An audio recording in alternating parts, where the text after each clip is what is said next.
This is July 14th, 2025.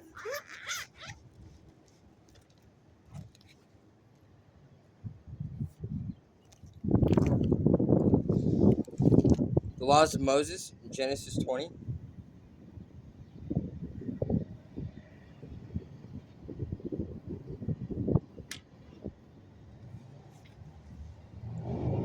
Try to get away from the prophets for a little while. Now Abraham moved south to the Negev and settled between Kadesh and Shur. One day, when visiting the city of Gerar, he remarked that Sarah was his sister.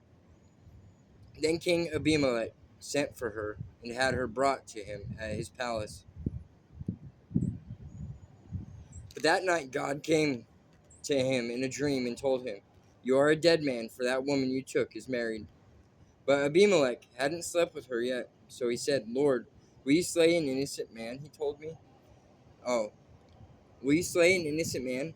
He told me she is my sister, and she herself said, 'Yes, he is my brother.' I hadn't the slightest intention of doing anything wrong." "Yes, I know," the Lord replied. "That is why I held you back from sinning against me. That is why I didn't let you touch her. Now restore her to her husband, and he will pray for you, for he is a prophet, and you shall live. But if you don't return her to him, you are doomed to death, along with all your household."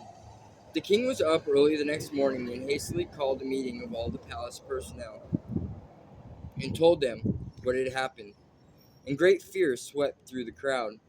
Then the king called for Abraham. "What is this you've done to us?" he demanded. "What have I done that deserves treatment like this, to make me and my kingdom guilty of this great sin? Who would suspect that you would do a thing like this to me? Whatever made you think of this vile deed?" "Well," Abraham said, "I figured this to be a godless place. They will want my wife and will kill me to get her. I thought, and be, I thought, and besides, she is my sister, or at least a half sister. We have, we both have the same father, and I married her. And when God sent me traveling far from my childhood home, I told her, 'Have the kindness to mention wherever we come that you are my sister.' Then King Abimelech took sheep and oxen and servants, both men and women, and gave them to Abraham, and returned Sarah, his wife, to him. 'Look my kingdom over, and choose the place where you want to live,' the king told him. Then he turned to Sarah.